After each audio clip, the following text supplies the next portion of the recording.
Music than the others. This is Alagad Radio 100.5 FM. Ang tingog sang hinubang. Huwag nailain pa. Lamiaw eh.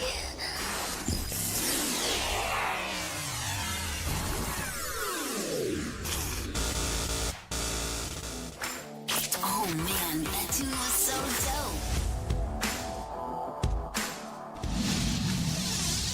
100.5 FM. Get ready to feel the beats. It's about to get down.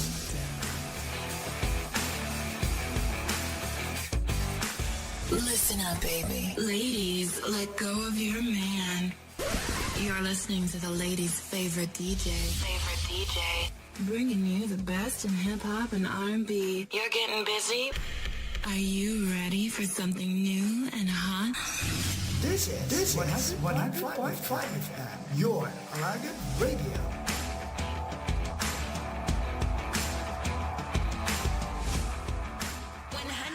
Five. 100.5 OFM. Huwag nailain pa. Lamiaw eh.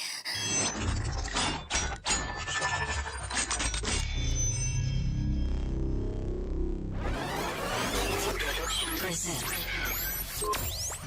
You're in the middle of non-stop good stuff on 100.5 FM.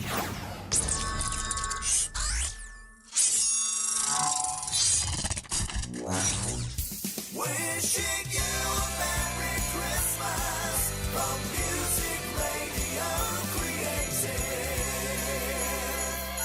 RH 100.5 FM. Radyo Hinubang.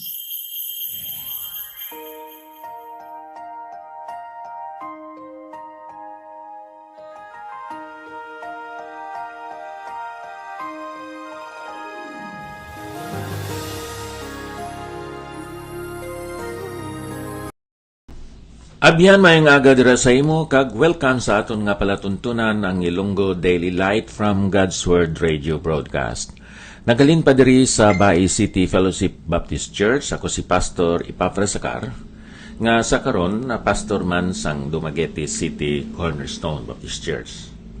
Ang tipon o kon ang panimbahon kag pagtuon sang pulong sa Ginoo sang mga kauturan dira sa Dumaguete City ginahimo sa Ilina 2 Manhattan Suites Inn, Kalindagan, Dumaguete City, Negros Oriental.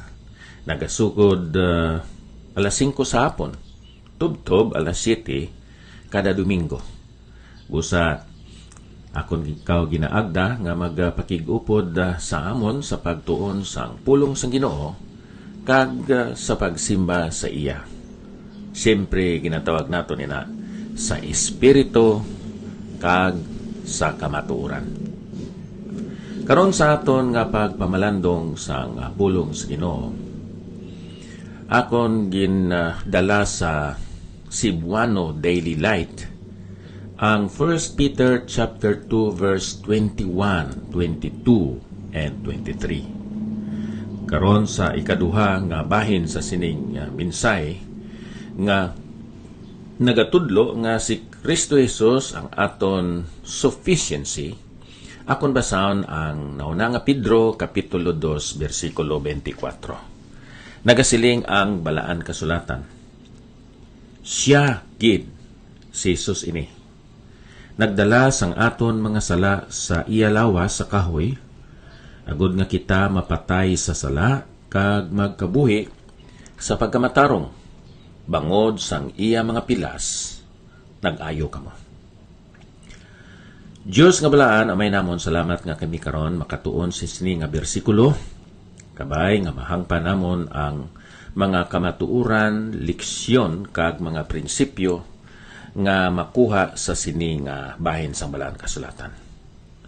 Hatagi kami sang paghango, ihibalo, kag kaalam. Sa ngalan ni Ginoong Hesus, Amen. Abyan, sa sini nga aton nga pagtuon karon, ang aton sufficiency dira kay Kristo Jesus. Tungod kay siya amo ang husto kag maayo nga standard o kon modelo sa aton nga pagpangabuhi. Subo nga mga nagtuo kay Kristo Jesus. Sa sining bersikulo 24, nagatudlo sa aton nga si Kristo Jesus amo gid ang aton manunubos. Siya amo ang nag-substitute sa aton. Tungod kay kita mga maluya. Roma 5:6 nagasiling, "For when we were without strength, Christ died for the ungodly." Sang mga maluya pa kita, si Kristo nagpakamatay o kung napatay para sa mga dili Diyos nun. So ikaw kag ako maluya sa paghimo sang matarong kagbalaan nga mga buhat. Hindi kita makalipay o kung makapahamuot sa sining balaan kag matarong nga Diyos. Pero si Kristo Jesus amo ang nag-angkon sang imo kag akon nga mga sala. Siya ang aton substitute. Hindi na angay nga kita ilansang pa sa krus kay natapos na ang ginhimo sang aton substitute nga amo si Ginoong Hesus. Ining pag-substitute ni Ginoong Hesus, isa ini ka pagtubos nga voluntaryo sa iya nga bahin. It was voluntary. It was personal. Siya mismo ang nag-antos, ang nagpasan sang krus, ang nagpalansang sa krus, ang napatay. Kag nga tuhod siya ginlubong, pero dalayawon ang Diyos nga may kay siya man nabanhaw. Madamo sa mga bersikulo nga nagatudlo nga si Jesus ginpatay, si Jesus napatay, si Jesus nagpakamatay. Ini tanan pulos matuod. Ang iya nga kamatayon voluntaryo niya nga ginhimo. Nga aman. Tungod kay nakaibalo siya nga hindi gid kita sarang makabayad sa aton nga mga sala. Sayo pinang pagtulunan nga ikaw maghimo sang maayo nga buhat agud nga maka-contribute sa kaluwasan sang aton nga mga kalag. Hindi na pwede. Kay bisan kita nagahimo matuod sang mga maayo nga buhat, inang mga maayo nga buhat nga aton ginhimo subong nga mga makasasala, mahigko kag indi ini mabaton sang matarong kagbalaan nga Dios. Isaiah 64:6 King James Version, "For all our righteousnesses are as filthy rags, and our sins like the wind has blown us away." Ang aton mga pagkamatarong kaangay sang trapo nga mahigko sa tubangan sa Ginoo.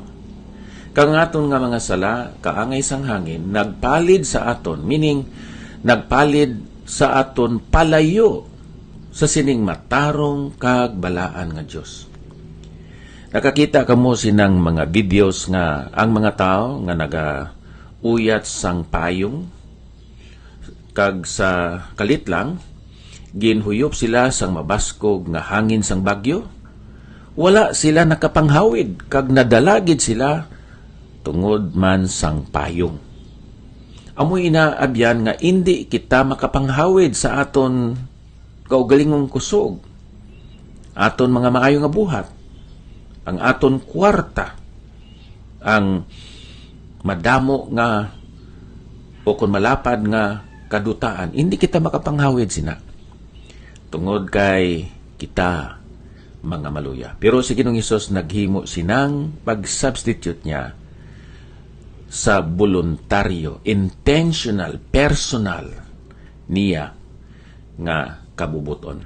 Ikadua, ang iya nga pag-substitute abyan isa yadto ka maisugon nga pag-substitute. It was not only a voluntary substitution, it was a valiant, courageous, brave substitution. Hamak mo nga sa sulod sa mga lapit duha ka adlaw, si Ginoong Hesus gin dagmalan, ginduplaan, ginsumbag, ginbunalan, kag may ara sila nga hanot nga 39 ka lashes amo ng mga batasan nila, no, nga sa punta sinang higot nga made of leather, may salsalon nga talis kag matalong. Amo ina ang ginhanot nila kay Ginoong Hesus nga ang unod sang iya nga lawas nagwa kag nagtulo ang dugo, kag siling sang Isaiah 53, there is no beauty that we should desire of him. Ang iyang lawas, likod, at tubangan, ang iyang guya, ang iyang ulo, initanan, nasamaran. Pero ginatubang ni Ginoong Hesus nga may kaisog, he did it valiantly, vigorously, boldly, and courageously, because of his love for you and me. Kag ang sakripisyo, ang substitution ni Ginoong Hesus, ikatatlo, it was not merely voluntary, it was also valiant, and for me, lastly, it was victorious. Madinaugon kay si Ginoong Hesus, bisan siya namatay sa Balaan Kasulatan, ginpahayag nga siya man nabanhaw. Naon ang Korinto kapitulo 15 versikulo 3 kag 4. Ang iya kamatayon suno sa Balaan Kasulatan. Ang iya pagkabanhaw suno man sa Balaan Kasulatan. Indeed, it was a fulfillment of the prophecies concerning the Messiah, that the Messiah will not only suffer but also die, and then he will be resurrected. Katungod sina, ang iya nga substitution was victorious. Ano ang imo ginapangita sa kabuhi? Abyan, standard o model sa espirituhanon nga pagkabuhi? Tulo ka si Ginoong Hesus. He is our standard. Ano ang ginapangita nimo sa kabuhi? Substitute or savior? Si Ginoong Hesus lang ang imo kag akon manluluwas. He is a perfect, righteous, holy, and victorious substitute and savior. Busa, abyan, hindi magsalig sa imo reliyon, hindi magsalig sa imo mayang nga buhat. Ayaw pagsalig sa imo kwarta kag malapad nga duta. Bisan pa sinang imo mga panublion, ayaw salig sa imo nga posisyon sa katilingban sa gobyerno. Kay whether you like it or not, maabot ang panahon nga hindi ka na presidente, hindi ka na vice-presidente, hindi ka na senador, hindi ka na congressman, hindi ba? Hindi ka na mayor o gobernador, etc. Ang kabuhi, kaangay ini sang guma o kon tire, ligid sa Cebuano. Ara sa dalom, ara sa ibabaw, ara sa dalom, sa ibabaw. Amoy na ang kabuhi. Pero salamat nga may masaligan kita nga substitute or savior nga mo si Ginoong Hesus. He is your sufficiency as your standard and as your substitute. Diyos nga balaan, madamo gid nga salamat. Ang tanan nga amon ginakinahanglan sa kabuhi, kag sa pag-alagad sa imo, masapuan lang tanan dira kay Kristo Jesus as our standard, as our Savior and substitute. Ini nga mga butang among ginatugyan nga may pagpasalamat sa ngalan ni Ginoong Hesus. Amen. Okay, hasta lang kita diri hinubaan radio station. Mag-greet anay ako no sa aton mga abyan nga nagatan-aw gid karon sa sini nga aton nga Facebook Live. Nagapasalamat ako sa mga kauturan nga himo sining pag-share bala no? sa Facebook. So akon nga itamyawon si Roel Bisana, Grace Iliher, Mascardo Minay. Minay Mascardo. Thank you, Mel Andrix. Dayhoper Moiko, dira sa Bacolod City, may aga gid sa imo inday, ng Lydia Akar. So, ang Ginoo magapakamayo sa aton tanan, halin pa diri sa Bay City Fellowship Baptist Church. Ako, si Pastor Epafras Akar, nagapasalamat sang imo nga pagpamati. Ang Diyos magapakamayo sa aton tanan. No greater love is known, no greater love is shown than when one lays his life down for a friend. But Jesus died for me when I was his enemy. A love like this I cannot comprehend.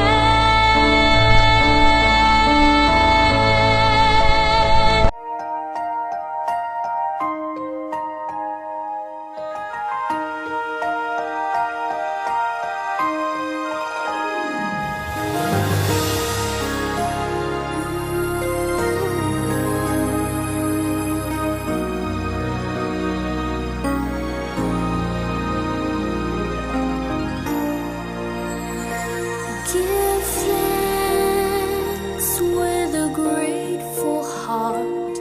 Give thanks to the Holy One. Give thanks because He's given